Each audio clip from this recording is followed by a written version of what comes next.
the network for the AV industry. What are you listening to? This is AV. This is AVNation. This is AVNation.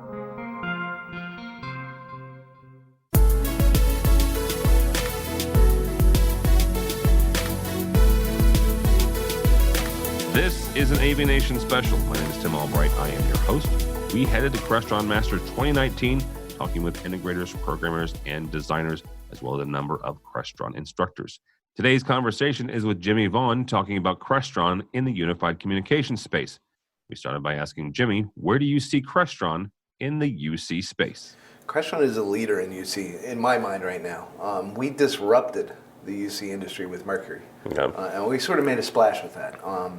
For the past 3 years, I've been coming here and I've been teaching Mercury. And it's a programmer's world here at Masters. It's not sort of the integrators, but the programmers were an integral part to get on board with Mercury. And the reason why is because they have to do systems above and beyond Mercury. The idea with Mercury was that it satisfies sort of the lower pyramid of huddle spaces, where we have not been getting business for years.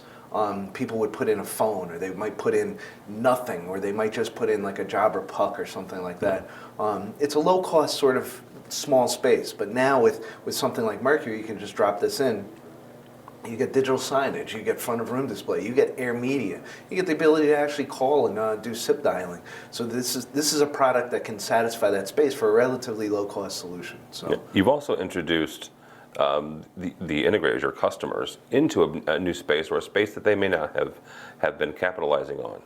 How has that education been going? It's been going. It's been effective. It's sort of hard to get some people to understand that that's a space that they were not capitalizing on. Some people come back to us and they say, well, everything that you're doing is configuration based. And the truth is, it's not configuration based. The truth is that it's there, and it's there for the scalable system. If you look at our flex systems are sort of lined up to even go in the lower solution spaces than Mercury with the phones. So you get all the range of every space that you want to do in an enterprise, all the way from the desk, all the way up to the largest of conference rooms or auditoriums.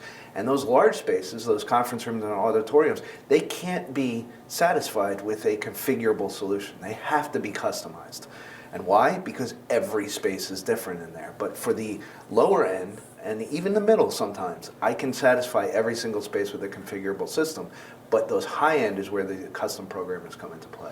And how do you get an integrator who's been doing custom solutions for 20 years, for 30 years, to wrap their head around the idea of solving all of the problems, right? Not just going after the custom job, but saying, you know what, you can have the custom job, but also have, all these other huddle spaces. The big thing that we've been doing is sort of introducing them to the idea of what Microsoft and other IT solutions have been doing for years. We're not inventing this, but we're helping to lead these sort of these discussions and these abilities of our integrators to understand that there's services like XIO Cloud that can be a service that's sort of delivered to the customer. So Mercury has every single setting inside of XIO Cloud.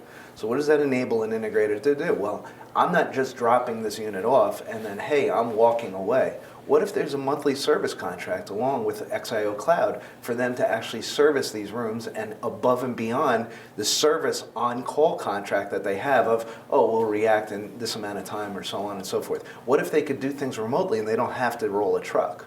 Because they can look inside of XIO Cloud and they can do small configurations or manipulations inside of that service. I used it before today. I sort of hinted to another publication that this is nothing new. The alarm business has been giving away free equipment for years. And what do they live on? Just the monthly service contract. And why? Because that's something that's actually attainable right now and can make them money. Services like Zoom and services like Microsoft O365, no longer do you pay $200 for your your office suite. Yeah. You are now paying a monthly service fee. So this kind of model is where everybody's going. It's CapEx versus OpEx. It's the traditional way, and our integrators have to sort of look at that and say, hey, maybe a small and medium business doesn't want to sort of purchase a $10,000 or $20,000 conference room. Well, now you can offer them something for a lower cost solution, but there's the monthly service fee on the back of it. So it's something that we've sort of been teaching, advising, sort of leading people into. We don't offer that as, hey, you have to go into this space, but it's something that we've seen more of the successful integrators start to shift their business away from, I am 100% programming, to, hey, I'm offering services and I'm offering solutions that I can actually advise on. Right. You said that you feel that Crestron is leading the UC space. I want you to explain that because you guys are relatively new into it. Correct. So how can you already say that you're leading? Well, if you look at XIO Cloud, which is the sort of the partner product to Mercury, XIO Cloud was this year honored by Microsoft for IoT Partner of the Year. Yeah. Now that comes with a very, very large sort of qualification to what XIO Cloud is. When you think about IoT, that's one of the buzzwords that's in the sort of sphere of venture capital funding and things like that. So there's a lot of companies out there that are vying for that IoT Partner of the Year. But we sort of worked with Microsoft and they saw the capabilities that we have in XIO Cloud. A lot of companies sort of in the UC space, they're now coming up to what XIO Cloud was a couple of years ago. Remember, we've been working with Microsoft for almost 5 years on this product. We actually reshaped the way that Azure, the IoT stack, was actually done. Early on, there wasn't a use case for the IoT cloud to actually have a backwards path from the cloud back to the product. They had a very, very small amount of data that could be shared that way. And it's because they didn't have a use case for it. So we actually worked with the Microsoft IoT team, and we actually showed them the use case from XIO Cloud back to the device for configuration files, for data, for even what's coming in the next couple of months, which is the ability to actually look at like the TSW screen and know that the TSW screen is showing something good. That kind of data going back and forth to the cloud is something that they didn't have on their roadmap. But we were the ones that sort of gave them the use cases. We worked with them, and they actually changed the way that the data actually works. So when you look at somebody like Microsoft sort of giving an award to a company like Crestron, they know where we are and they know where we're coming. All of Microsoft's conference rooms across the campus have been using Fusion and XIO Cloud and the Crestron solutions for years. So it's good to sort of see that we're getting the recognition. But yes, we are the leaders in UC at this point. Okay. You mentioned a couple of your partnerships so far. I'm going to go down a couple of them. You guys have developed products for Skype for Business. Correct. You developed products for Teams. You've got products for Zoom. What are we going to see from Crestron when it comes to some of these other partnerships in the next couple of months? There's going to be announcements of multiple partners at Infocom time. Okay. That's one of the embargoes I can't talk about. I was yelled at before for telling a couple people some things, but yeah, I can't really talk about it. But you're going to see more partners announced at Infocom. There's some things.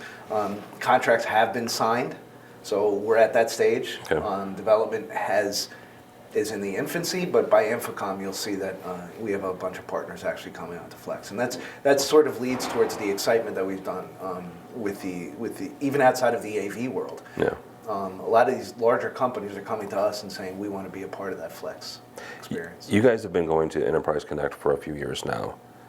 Talk for a second to integrators who maybe have heard of the show but not ever attended, or explain the difference between the environment there, the atmosphere at that show, let's say, versus ISE or Infocom. Yeah, at ISE and Infocom, you get a large range of people that are sort of coming to the booth and coming. You get everybody from the installer all the way up to the C-level at a lot of times. Yeah. That C-level doesn't always attend an ISE or something like that because it's too big of a show. They like the intimacy that Enterprise Connect sort of offers, and that's really where they want to go. So John Otterson actually said it perfectly on the Diamond panel this week, where he actually said he was surprised. It was one of the first times that he went to Enterprise Connect this year, and every conversation that he had was a C-level executive. Wow. And his title that he has of solutions architect was the engaging factor that actually brought people up to him and started to talk to him. So it's the kind of thing where you really get the decision makers at Enterprise Connect, and that's who really goes. Remember, Enterprise Connect was focused really on phones for the longest time, and now they're into the UC space, but they are a very specialized solution that everybody sort of attends. If you look at it, Microsoft announces things at Enterprise Connect and Ignite. Yeah. So if you can put the power behind where a behemoth like Microsoft is making product announcements, only at those two shows you get the sense of what Enterprise Connect to a lot of people. All right. Wrap up here. If you're talking to somebody who has either never been to Masters or hasn't been for a while, why should they come? Masters is great. I've been with Crestron for 17 years, so I've been through all of the Masters classes. I think I've been teaching for almost 15 years now or something. We did it when it was back in 15 Volvo, and then we did sort of external stuff, and we've been doing it a lot. And one of the things that is sort of engaging here is, I'm part of the product team at Crestron, and I get to make decisions about where we go, what we do. Ultimately there's boards of people that sort of go through and make the ultimate decisions, but you're meeting a lot of the people that are sort of pitching the ideas and making the roadmap for how we do things in the future. And those are the people that are teaching these classes. Yeah. So I come with an aggressive enthusiasm to talk to these people. Every year I come here, I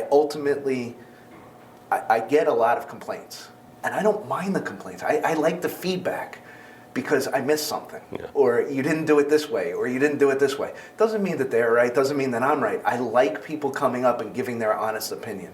One of the things that you see a lot when you're sort of in this industry, when you make a good product, people are afraid to actually give you their honest opinion.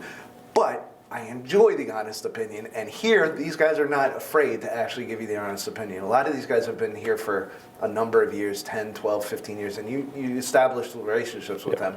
They have my email address. Those are the kind of people that, I have an honest interaction with, but it's the new people that are just coming into the industry and sort of coming up and going through that programming ranks. They may have a perspective that none of us ever thought of. And that's what you get here at Masters, is you get the guys that have been here for all 18 years, all the way through to the new people that are coming in. And when you're teaching the class, one of the ways that I teach, I say I am teaching from this PowerPoint, but I want everybody to have an interaction. If you see a slide that you have a question about, or you're not comfortable with the direction that we're going, please let's have a discussion about it.